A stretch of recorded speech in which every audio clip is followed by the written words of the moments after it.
सरकार के निर्देशों का पालन करें, जरूरत हो तो ही घर से बाहर निकले, हमेशा भीड़ वाली जगहों में मास्क पहने और सुरक्षित रहिए। कोरोना से लड़ाई में आपके साथ है सोहम। નમસ્કાર, સોહમ ચેનલના કોરોના સે ડરોના કાર્યક્રમમાં આપ સૌ દર્શકોનું હું દીપક અંતાણી સોહમ ચેનલ વતી હાર્દિક સ્વાગત કરું છું।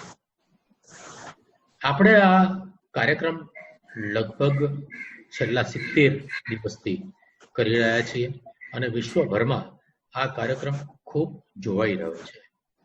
આ કાર્યક્રમની જેમ જ અમારો બીજો એક કાર્યક્રમ છે જેનું નામ છે જીવન સાથી, જે અમારે ત્યાં ઘણા વર્ષોથી ચાલી રહ્યો છે અને લગ્નોત્સુક યુવક અને યુવતીઓનો પરિચય આપતો આ કાર્યક્રમ પણ દેશ વિદેશમાં ખૂબ જોવાય છે અને આ કાર્યક્રમને કારણે ઘણા બધા યુવક યુવતીઓ એમના દાંપત્ય જીવનમાં જોડાયા છે અને સુખેથી જીવી રહ્યા છે।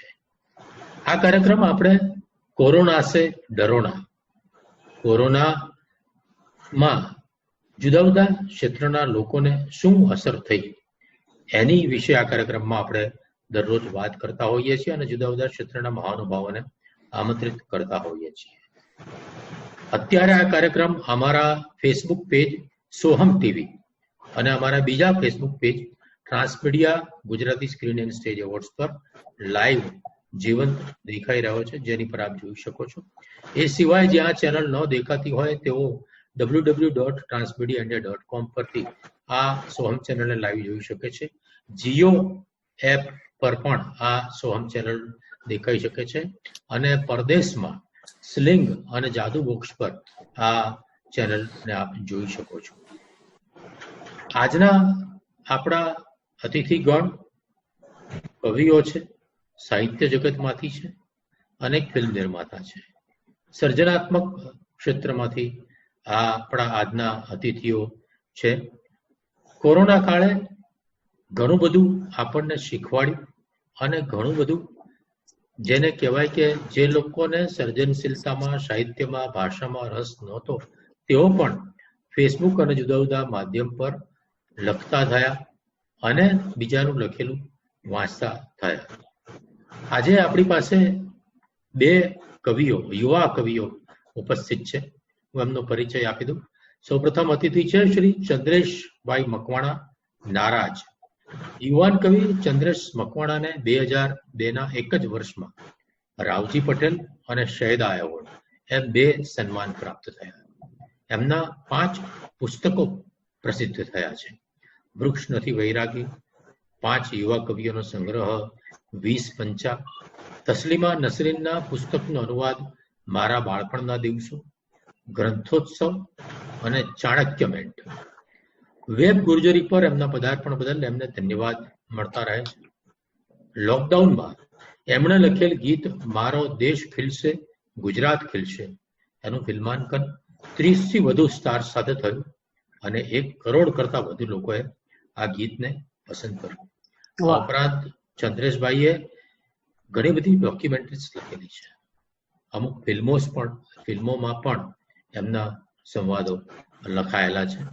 ઘણા બધા સૂત્રો અને જાહેરાતો પણ એમણે લખેલી છે। ચંદ્રેશભાઈનું તખલ્લુસ નારાજ છે, પણ આજે નારાજ નથી, આજે આપણી સાથે રાજી થઈને જોડાયા છે, એ આપણા સદનસીબ છે। ચંદ્રેશભાઈ, આપનું રાજી ખુશીથી આ કાર્યક્રમમાં હાર્દિક સ્વાગત છે। મારા વંદન સર, તમને અવસર આપ્યો, હું તમારો આભાર। આજના આપણા બીજા અતિથિ છે યુવાન કવિ શ્રી અનિલ ચાવડા। તેઓ કવિ છે, લેખક છે અને કોલમિસ્ટ છે। એમનું બાળપણ ગામડામાં વિતાવેલું હોવાથી તેઓ જમીન સાથે જોડાયેલા છે અને ખૂબ સંઘર્ષ કરીને યુવાન વયે એમણે નોંધપાત્ર કારકિર્દી બનાવી છે। એમના ગઝલ સંગ્રહ સવાર લઈને એના માટે એમને સાહિત્ય અકાદમી દિલ્હી દ્વારા ગુજરાતી ભાષા માટેનો યુવા પુરસ્કાર અર્પણ કરવામાં આવ્યો છે। 2010માં એમને ગુજરાત સરકારનો યુવા ગૌરવ પુરસ્કાર સાંપડ્યો અને તે જ વર્ષમાં INT Indian national theatre Mumbai દ્વારા અપાતો શહેદા એવોર્ડ પણ એમને અર્પણ થયો। ગુજરાતી સાહિત્ય પરિષદનું 2012 અને 2013નું તખતસિંહ પરમાર પારિતોષિક મેળવનાર અનિલભાઈએ ગદ્ય સ્વરૂપોમાં કલમ પણ અજમાવી છે. પ્રસિદ્ધ વાર્તા માસિક મમતા સંચાલિત વાર્તા સ્પર્ધાનું પ્રથમ પારિતોષિક પણ એમણે મેળવ્યું છે. સંદેશ અખબારમાં એમની કટાર મનની મોસમ પ્રગટ થઈ રહી છે.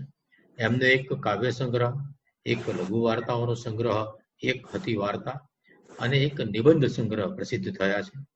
એક સહિયારું કાવ્ય સંગ્રહનું પુસ્તક 20 પંચા અને પ્રેમ વિશે, શબ્દ સાથે મારો સંબંધ એવા 5 સંપાદનોના પુસ્તક પણ એમના છપાઈ ચૂક્યા છે. એ ઉપરાંત એમણે 19 પુસ્તકોનો અનુવાદ પણ કર્યો છે.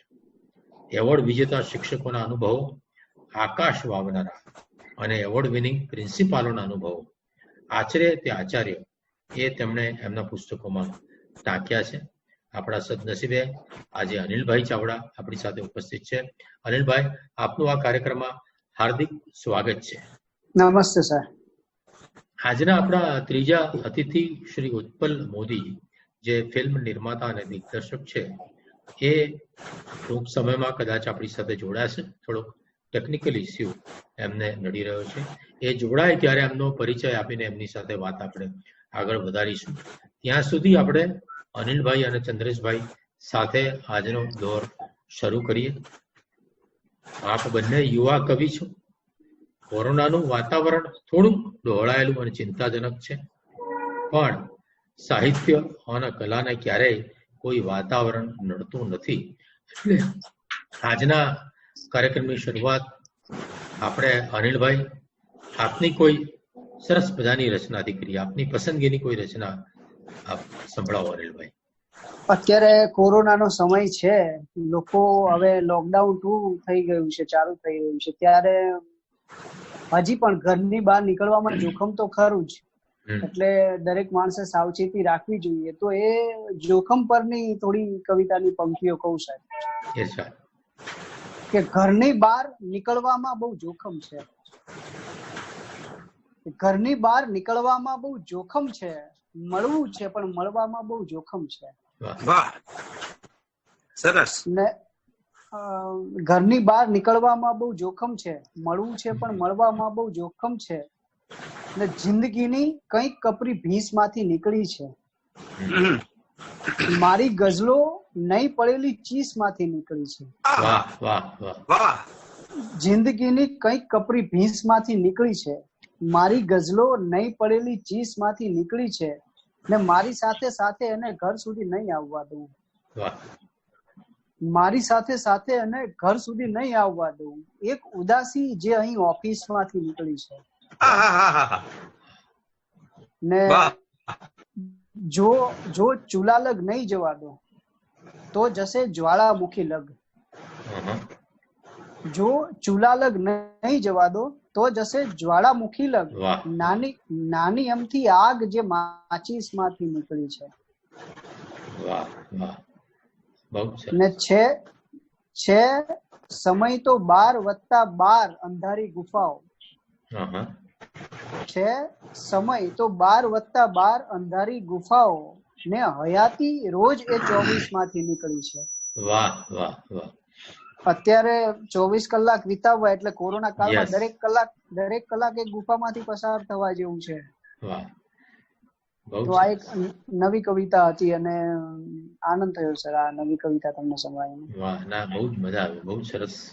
અને એ ચીસ વાળી વાત તો બહુ સરસ છે કે ચીસમાંથી નીકળી છે. આ કવિની સર્જનાત્મકતાની ખરેખર રજૂઆત કરતી આ કવિતા છે. ચંદ્રેશભાઈ, કોરોના સમયમાં આપનું એક ગીત બહુ ચાલ્યું, એને કરોડો લાઇક્સ મળ્યા. એના અનુભવની વાત કરો ચંદ્રેશભાઈ. હું એના અનુભવની વાત કરું સર. એવી વાત અંદરથી બહુ બધું તૂટી જવાયું હતું. હાલો.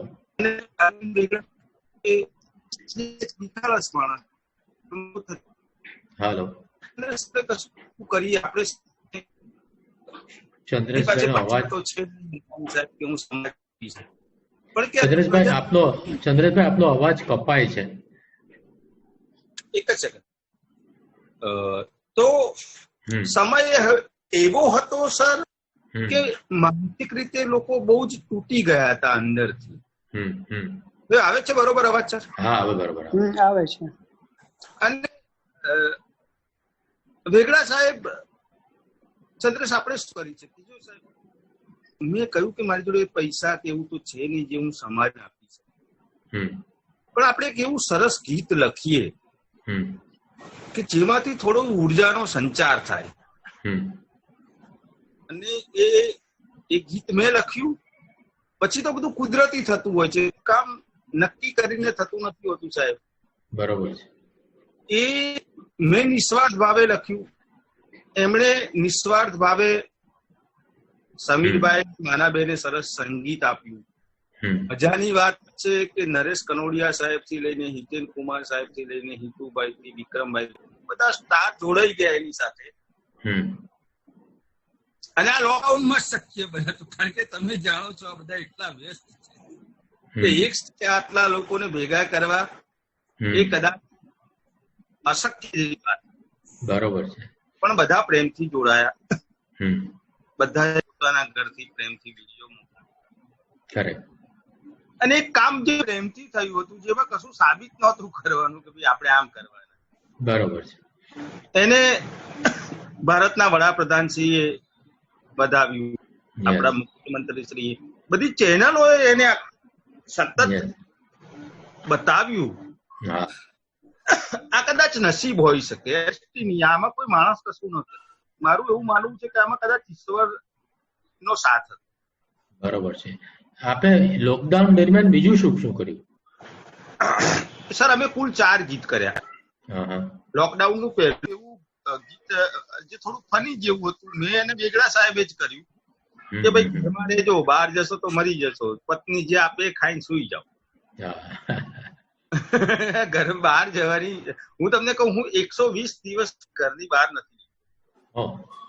મારે ઇમોશનલી એક વસ્તુ કેવી જોઈએ, જો મને રજા આપતા હોય તો. પ્લીઝ બોલો બોલો સર. મારા મમ્મી છેલ્લા 1 વર્ષથી પથારીની એવી અવસ્થામાં હતા કે અમારે એમને ગમે ત્યારે લઈ જવા પડે, અમદાવાદ લઈ જવા પડે. અને એટલું પીડાતા હતા. એક જ એમને આંખો નહોતી, એ એક જ પડખે સુઈ જાય, અને જે પડખે સુઈ જાય ને પડખામાં ચાંદા પડી જતા. અને એ પડખાના ચાંદા સાજા કરવા જઈએ તો બીજા પડખામાં પડી જતા. બરોબર. મારા મમ્મી નવેમ્બરમાં અવસાન પામ્યા. જો આજે મારા મમ્મી જીવતા હોત તો મેં એમને કયા દવાખાનામાં લઈ ગયા. સાચી વાત છે. એટલે એ તો જે થાય છે, એટલે ઈશ્વરે કદાચ મારી મમ્મીએ જીવનમાં કશું, મમ્મી ગુમાયાનો તો અફસોસ છે જ, પણ એ મમ્મી અત્યારે જીવતી હોત તો અમે એમના માટે શું કરી શક્યા હોત. બરોબર છે, બહુ સાચી વાત છે. તમારી જોડે કઈ એટલા બધા પૈસા નથી. હા મને પ્રેમ કરે છે, એટલા બધા ડોક્ટર્સ પ્રેમ કરે છે કે પણ અત્યારે તો ડોક્ટર્સ પણ પૂરશે. એટલે અને તમે જાણો છો કે એક દીકરો એની માની પીડા કઈ રીતે જોઈ. સાચી વાત છે. એટલે પીડા એના કરતા એ પીડામાંથી છૂટે એ ઉલટાનું વધારે સારું હોય છે ક્યારેક. અને જો એ અત્યારે હોત તો અમે શું કરી શકત.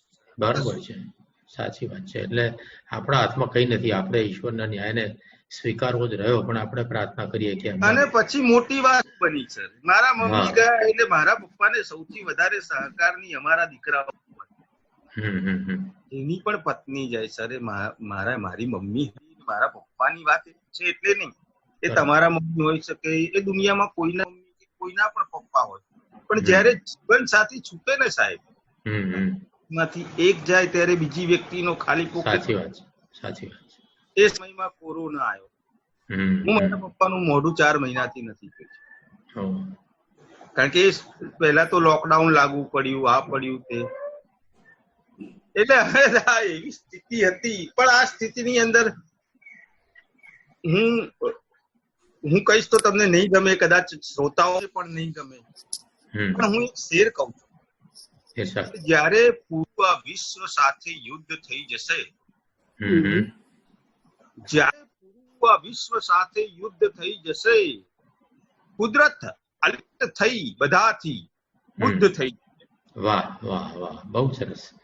જે કઈ પ્રશ્નો ઉભા થયા છે સર, જેટલા બી આજે આપણે 1 વર્ષ તકલીફમાં રહીશું, પણ એના પરિણામો 1000 વર્ષ સુધી આપણા બાળકોને એનો લાભ મળશે. ગ્લોબલ વોર્મિંગ એ હાઈટ ઉપર હતી. છેલ્લા 4 મહિનાથી જે ધુમાડા, છેલ્લા 4 મહિનાથી જે વૃક્ષો નથી કપાયા, છેલ્લા 4 મહિનાથી જે પ્રદૂષણ નથી. મેં સાંભળ્યું હતું એક ન્યૂઝમાં કે ઓઝોન વાયુ પડેલા ગામડા હવે પુરાઈ રહ્યા છે. વાહ, ફરી એકવાર. ઓઝોન વાયુમાં જે ગાબડા પડ્યા હતા, ઓઝોનમાં ગાબડા પડવા એનો મતલબ કે પૃથ્વીના અંત તરફ પુરાઈ રહ્યા છે ફરીથી. એટલે જો 4-6 મહિનાની તકલીફોના અંતે હજારો વર્ષ સુધી જો મારી જાતને શાંતિ મળવાની હોય અને એમાં મારો પણ ભોગ લેવાનો, તો હું કુદરતની સાથે છું. વાહ, બહુ સરસ વાત આપે કરી.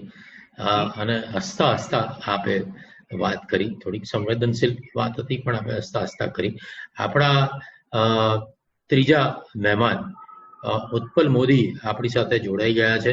હું દર્શકોને ઉત્પલભાઈનો પરિચય આપી દઉં ઝડપથી. ઉત્પલભાઈ નિર્માતા અને દિગ્દર્શક છે. અમદાવાદ દૂરદર્શનમાં નિર્માણ સહાયક તરીકે એમણે વર્ષો સુધી નોકરી કર્યા બાદ રાજીનામું આપીને સ્વતંત્ર નિર્માણ કાર્ય એમણે શરૂ કર્યું. ઘણી બધી ટીવી સિરિયલ્સનું એમણે નિર્માણ કર્યું છે, દિગ્દર્શન પણ કર્યું છે. અને દિગ્દર્શક અને નિર્માતા તરીકેની હેલી ફિલ્મ્સની હું ભૂલતો ન હું તો પ્રથમ ફિલ્મ એમના પિતા શ્રી સ્વર્ગસ્થ ચીનુ મોદી લિખિત રાજમાતા હતી, અને એને ઘણા બધા એવોર્ડ્સ પ્રાપ્ત થયા હતા. એમનું પહેલું નાટક હતું જે રાજમાતા જાલકા નાટક પર આધારિત હતું. ત્યારબાદ ઉત્પલભાઈએ જો બકા, લવ યુ બકા અને માં એવી બધી ફિલ્મો બનાવી. અને એ પછી હમણાં જ એમના દિગ્દર્શનની ફિલ્મ ગાંધીની બકરી એને 6 જેટલા પ્રતિષ્ઠિત આંતરરાષ્ટ્રીય ફિલ્મ ફેસ્ટિવલ્સમાં એવોર્ડ્સ અને સન્માન પ્રાપ્ત થયા છે. અભિનંદન ઉત્પલભાઈને, અભિનંદન. Thank you very much. અને હવે લોકડાઉનના વિષય પર તેઓ આગામી ફિલ્મનું આયોજન કરી રહ્યા છે. ઉત્પલભાઈનું આજના કાર્યક્રમમાં હાર્દિક સ્વાગત છે. આ મારા અવાજના પડઘા કોઈકના પેલામાં સંભળાય છે, એટલે આઈ થિંક ઉત્પલભાઈ આપના ફોનમાં સંભળાય છે. હવે બંધ થાય સ્પીકર? હા, હવે બંધ થઈ ગયું. ઓકે. ઉત્પલભાઈ, અમે ચંદ્રેશભાઈ અને અનિલભાઈ સાથે થોડીક શરૂઆત કરી દીધી હતી વાતના દોરની. મારે આપની પાસેથી જાણવું છે કે ગુજરાતી ફિલ્મ ક્ષેત્રની વર્તમાન પરિસ્થિતિ અને ભવિષ્ય વિશે આપનું શું કહેવું છે? વર્તમાન પરિસ્થિતિમાં અત્યારે પરિસ્થિતિ એવી છે કે જે રીતે કોરોનાને કારણે, કોરોના છે ને એ આપણા કલાકારોનો એક દુશ્મન રોગ હોય એવું લાગ્યા કરે છે મને. કારણ કે સૌથી મોટું આપણે પ્રેક્ષકો જોઈએ, આપણે ઓડિયન્સ જોઈએ, આપણે કવિ સંમેલનો કરવા હોય તો એના પેલા માટે માણસો જોઈએ. હવે માણસોથી દૂર રહેવાનો આ રોગ છે, જેમાં તમારે માણસોથી દૂર રહેવું પડે.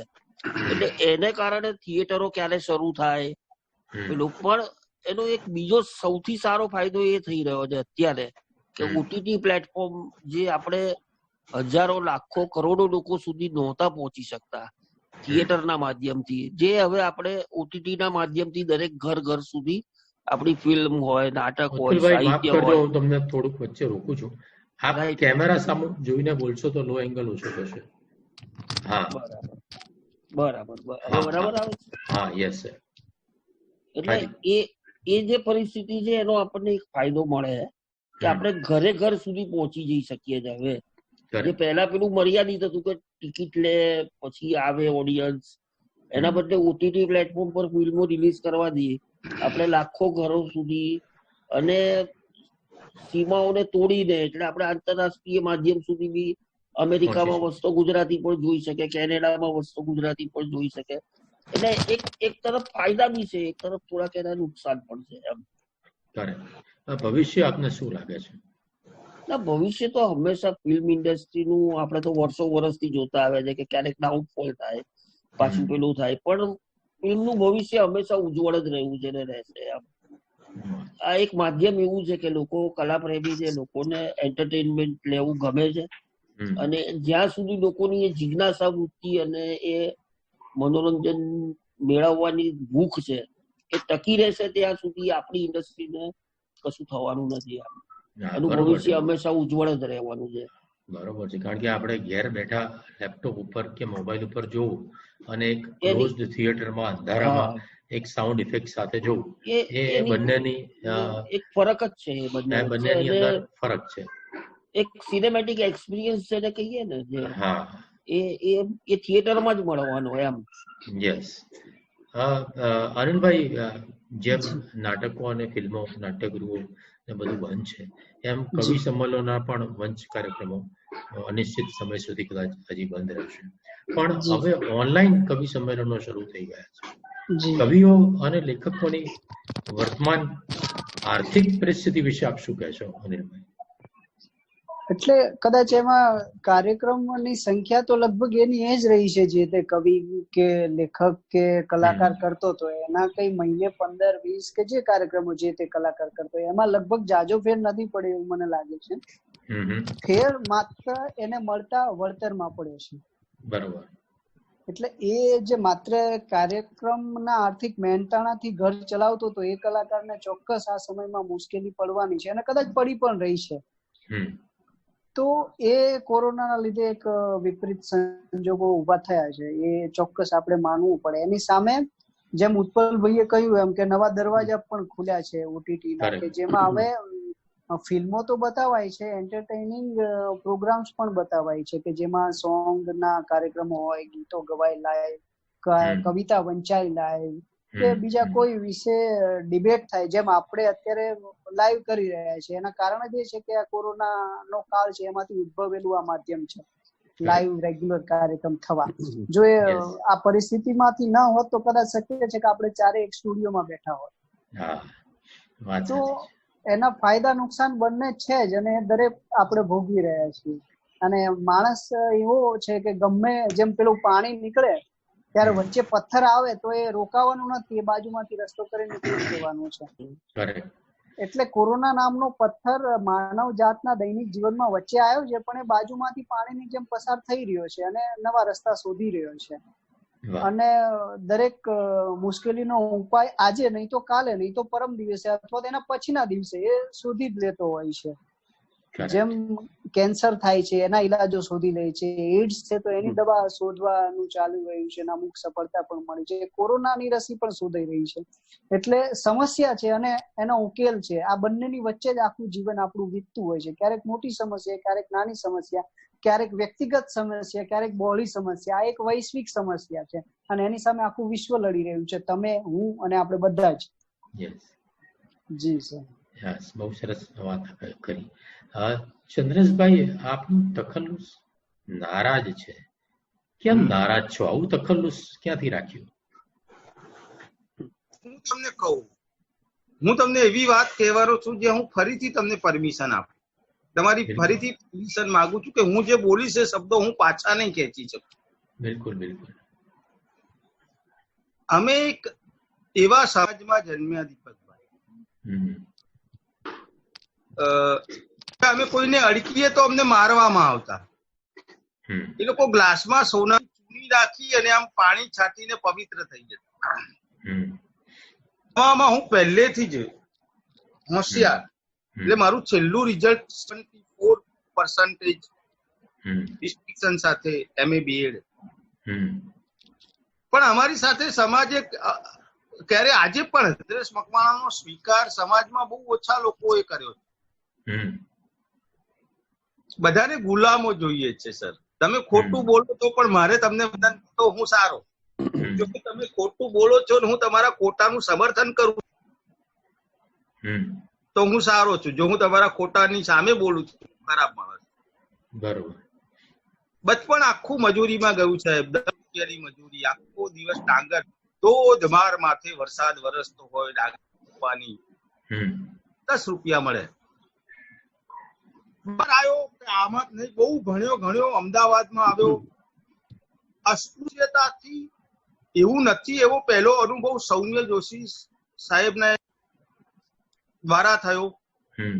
અનિલ પણ ત્યારે હતો, અશોક હતો, અમે લોકો સાથે ભણતા હતા.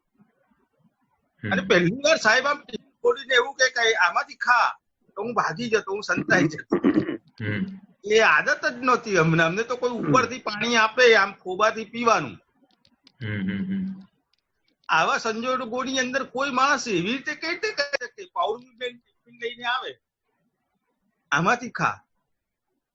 સાહેબ પછી જેટલા આજે હું તમને કહું નારાજ હું એટલે કે જે કામ બીજા લોકોએ કર્યું છે એ જ કામ મેં પણ કર્યું છે. અનિલે કીધું કે લોકડાઉનમાં કાર્યક્રમોની ખોટ નથી, પણ એ કાર્યક્રમો કેટલાક લોકોને જ મળે છે. પ્રસારિત જ ધારો કે તમે મને રજૂ કર્યો તો મને દુનિયા ઓળખ છે ને.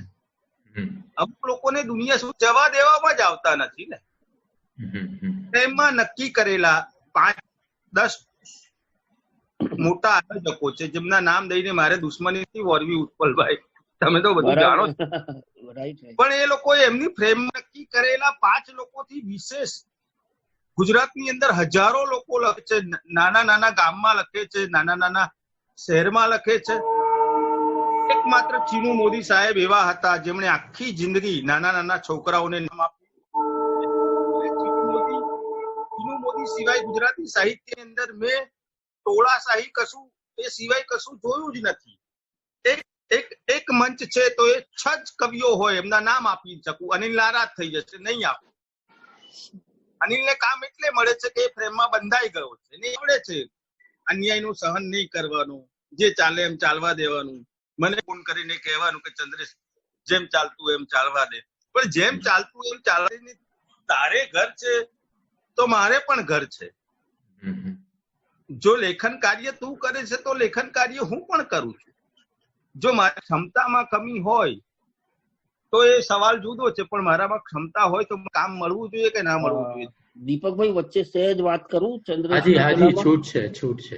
આમાં કેવું છે ચંદ્રેશ કે આપણે આપણી આ જે અંદરની જે વેદનાઓ છે ને એ જ આપણને સાચા સાહિત્ય સુધી પહોંચાડે છે.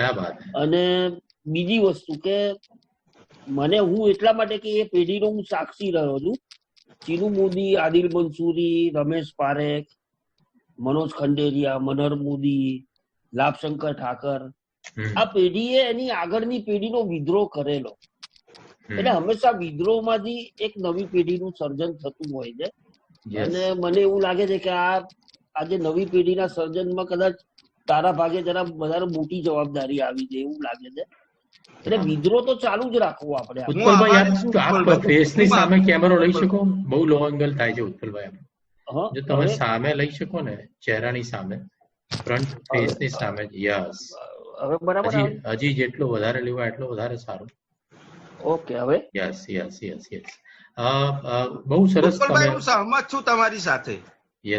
વિદ્રોહ છે ને, જેમ તારે સાહિત્ય સાથે વિદ્રોહ છે એવું મારો ફિલ્મ ઇન્ડસ્ટ્રીમાં એ જ પેલું છે કે હું પણ થોડો વિદ્રોહી કહેવાઉં છું. પણ જેને દરેકની પોતપોતાની પ્રકૃતિ હોય છે. અનિલની પ્રકૃતિમાં એટલે દરેકે વિદ્રોહ કરવો એવો જરૂરી પણ નથી. તને વિદ્રોહથી મજા આવે છે તો તું એ મજા લે, અને જેને જુદી રીતે કામ કરવું છે જુદી રીતે કામ કરે. પણ મને કામ મળે તો હું શું કામ, દીપકભાઈ હું એક સવાલ ઉત્પલભાઈ મને સરસ કર્યો, મને કામ મળે તો હું શું કામ વિદ્રોહ કરું? જો હું સક્ષમ નથી કામ ના સમજ, મને કામ તમે આપણો તો જૂનો અનુભવ છે ઉત્પલભાઈ, મને સૌથી કામ તમે જ આપનાર હતા. મારા શરૂઆતના વર્ષોમાં વિજય 4 રસ્તા તમે જાણો છો, એવું કોઈ કામ તો હતું નહીં તમે મને સોંપ્યું ના કરી શક્યો હોય. એટલે તારી જે કામ કરવાની પેઢી છે ને એમાં તને એનો રસ્તો તારી જાતે જ મળી જશે, સમજ્યું? હા, એ તો સમયનું કામ કરશે. અને આપણી પાત્રતા પુરવાર જ્યારે ને ત્યારે જે તે સમય યોગ્ય વ્યક્તિ, જેને કહેવાય કે હીરાની પરખ ઝવેરીને હોય એમ થઈ જાય. અને તમારો ચીલો થોડો જુદો હોય એટલે ક્યારેક તમને અથવા તો લોકોને એવું લાગે કે આમ કેમ કરે છે. ઉત્પલભાઈએ આ બધું એમનો ચીલો થોડો જુદો કર્યો છે. મારે એ જ વાત ઉત્પલભાઈ કરવી છે કે આપની ફિલ્મ ગાંધીની બકરીને આંતરરાષ્ટ્રીય સન્માન પ્રાપ્ત થયા છે.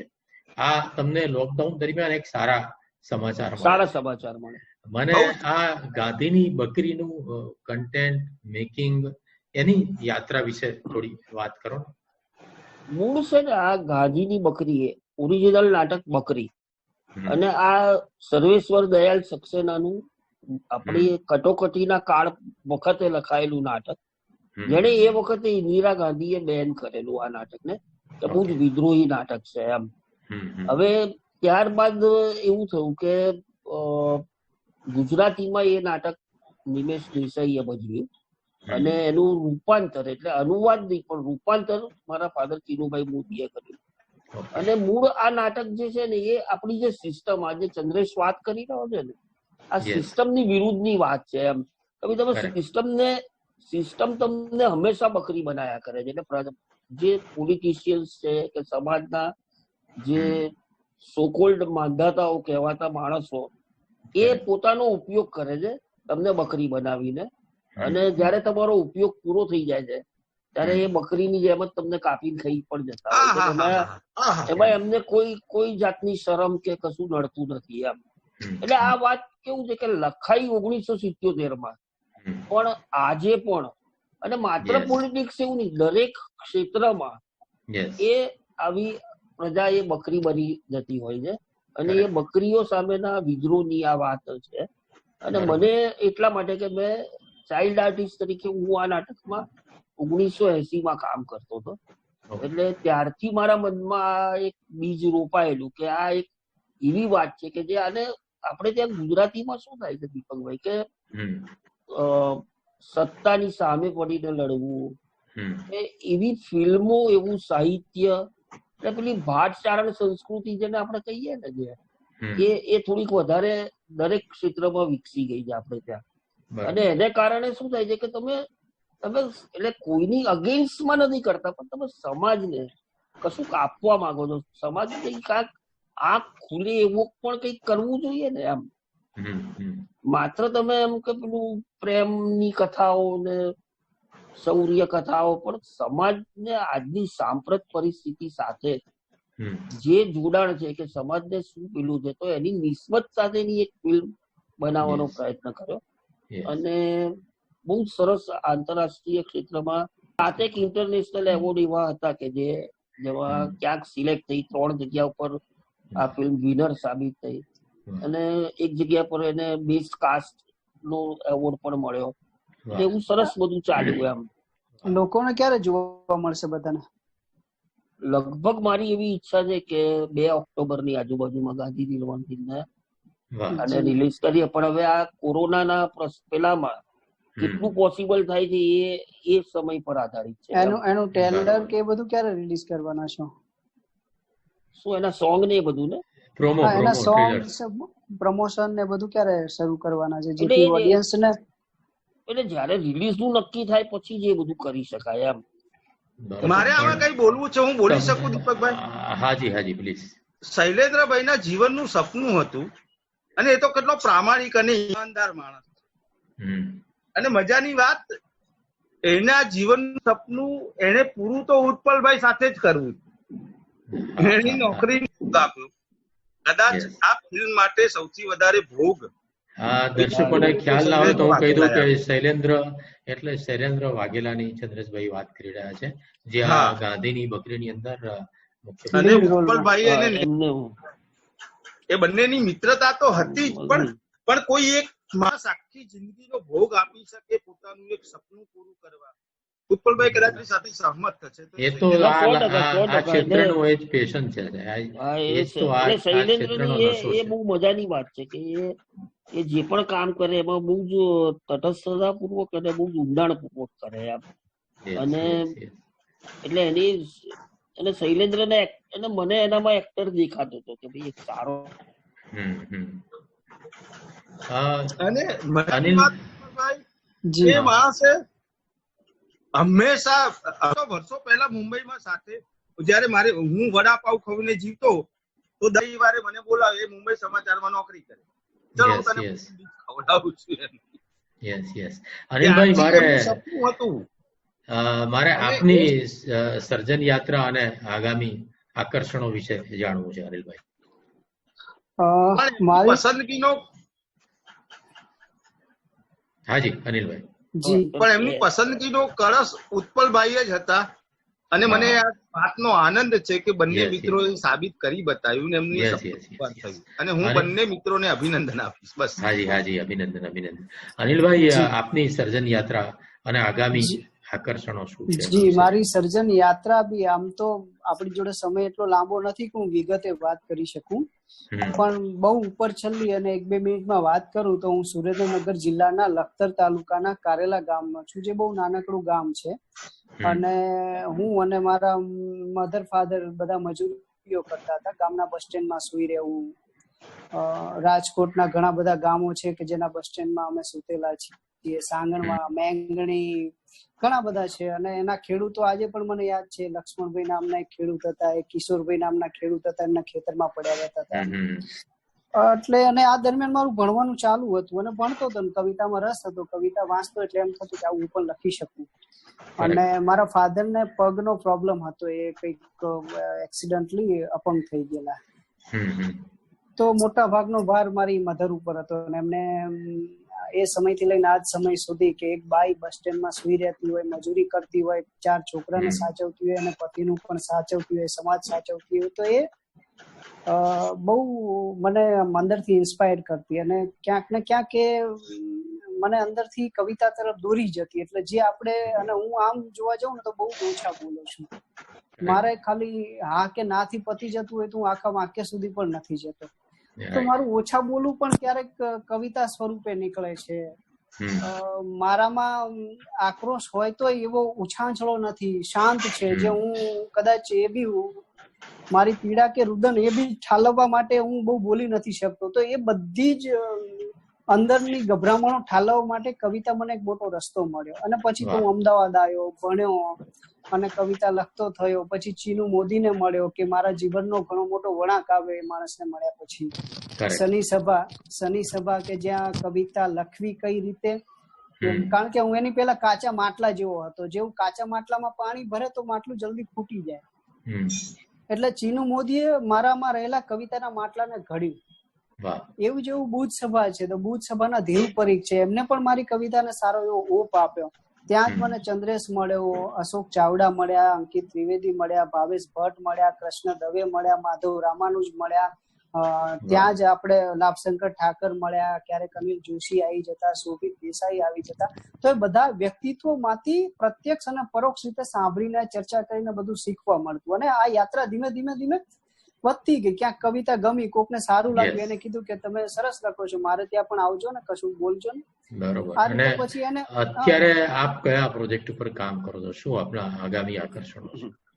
અત્યારે તો બસ આ રેગ્યુલર કવિતા એવી વસ્તુ છે કે એક પ્રોજેક્ટેબલ નથી હોતી કે એક પ્રોજેક્ટ કરી અને કવિતા લખીએ, નિરંતર પ્રક્રિયા. હા, જેમ પેલી ખેતરમાં વાવી એટલે ચોક્કસ સમય એમાં વાવણી કરવી પડે. તો કવિતા એવી નથી, એ ગમે ત્યારે જંગલની જેમ ઉગી નીકળતી વસ્તુ છે કે હૃદયમાં ક્યારેક કોઈ પીડા થઈ, કોઈ ઘાવ વાગ્યો, કોઈ અનુભવ યાદ આવી ગયો, અથવા તો કોઈ લગાવ કે જૂનો સાંભળી ગયો, અથવા તો કોઈ કારણ જ નથી અને છતાં પણ કંઈક ઉગે. જેમ વનસ્પતિ જે રોડની બાજુમાં ઉગી જાય છે એને કઈ ચોમાસાની વાટ છે, અથવા તો જેમ ચોમાસું આવે અને ઉગી નીકળે છે, એને માત્ર વાટ પેલા ચોમાસાની છે. એટલે કવિતાને એવું કોઈ ચોક્કસ નથી કારણ જોઈતું, પણ એવા નાના નાના કારણો ચોમાસા જેવા ક્યાંથી મળી જતા હોય છે, અંદર કશું ઉગી જતું હોય છે. એટલે નેક્સ્ટ પ્રોજેક્ટ જેવું એવું ચોક્કસ બંધારણીય નથી, પણ હું ગદ્યમાં પ્રોજેક્ટ રૂપે કામ કરી રહ્યો છું કે જે હું ગદ્ય રૂપે કરી શકું, કારણ કે એ પ્રોજેક્ટની રીતે એને જોવું પડે છે. ઉત્પલભાઈ, આપનું આગામી આકર્ષણ એટલે કે ફિલ્મ પ્રોજેક્ટ આપનો લોકડાઉન ને લગતો છે, એની યુએસપી શું હશે? એના વિશે થોડુંક ડિસ્ક્લોઝ કરી શકાય એવું હતું?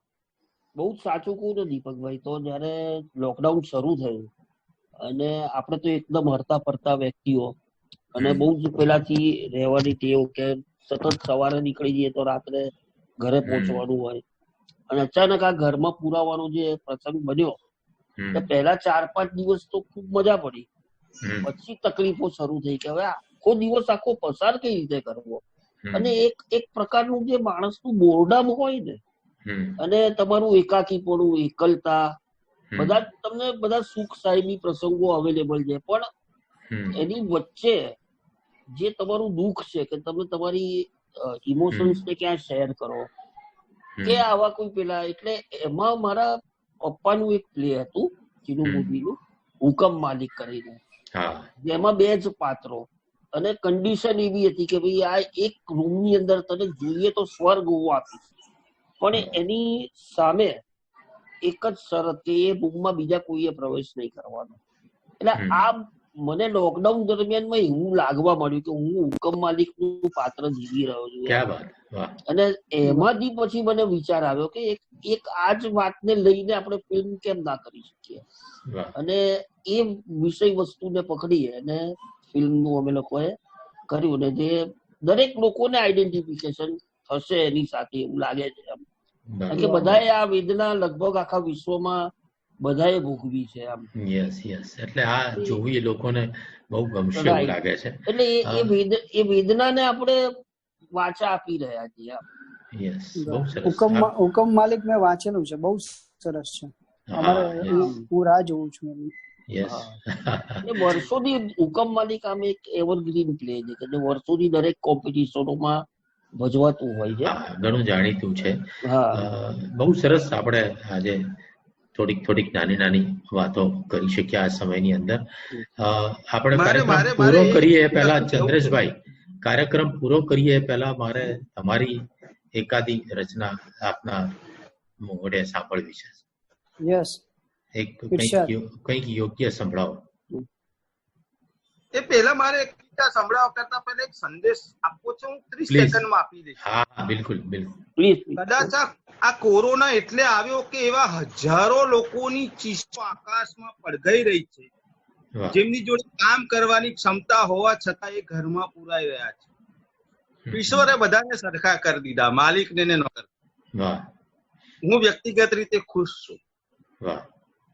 જ્યાં સુધી ન્યાય નહીં મળે ને, આ 2 પલ્લા સરખા નહીં થાય ને, સત્તા વાળા માણસને, મારું તો એવું હતું કે હું તો ઘરમાં જ હતો, મને કોઈ ફેર નથી પડ્યો, કે મારી જોડે કોઈ કામ હતું જ નહીં, મને કોઈએ કામ આપ્યું જ નહોતું, મારે તો 24 કલાક ઘરમાં રહેવાનું. સમજી ગયા. હવે એકાદ રચના થવા દઉં. ચલો સર, કે આવ જોઈ લઉં તને પણ, વાહ, શું હજી તો ભાનમાં. વાહ. આવ જોઈ લઉં તને પણ, છું હજી તો ભાનમાં, એક તું બાકી હતો, આવી ગયો મેદાનમાં.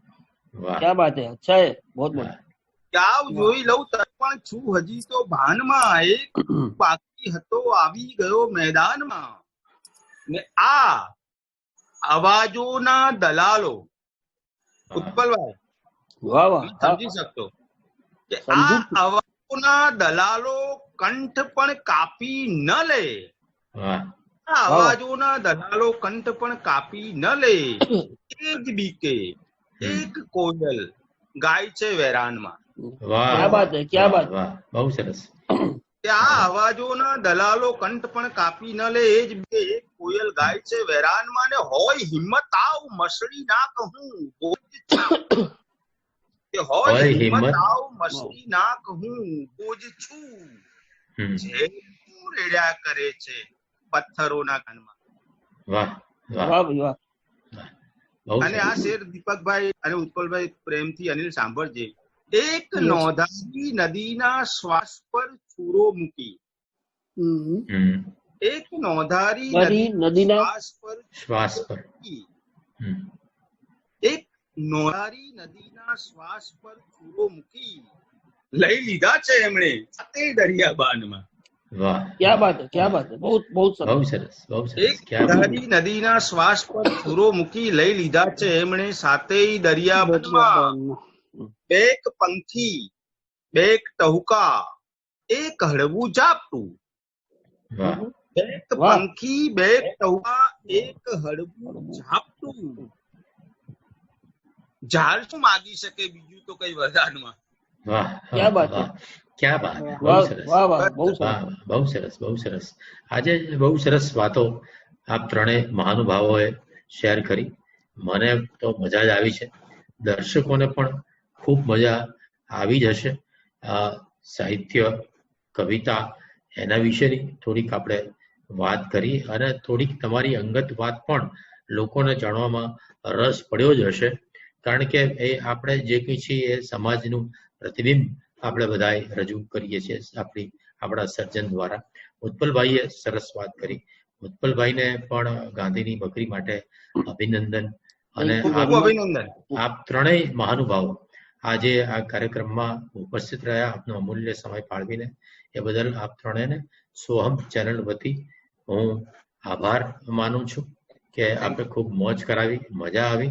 वर्ल्ड हेल्थ ऑर्गेनाइजेशन का दिशा निर्देश: कोरोना वायरस से संक्रमण के खतरे को कम करें, साबुन और पानी से हाथ साफ करें, छींकते वक्त नाक और मुंह ढकें, सर्दी या फ्लू से संक्रमित लोगों के पास जाने से बचें।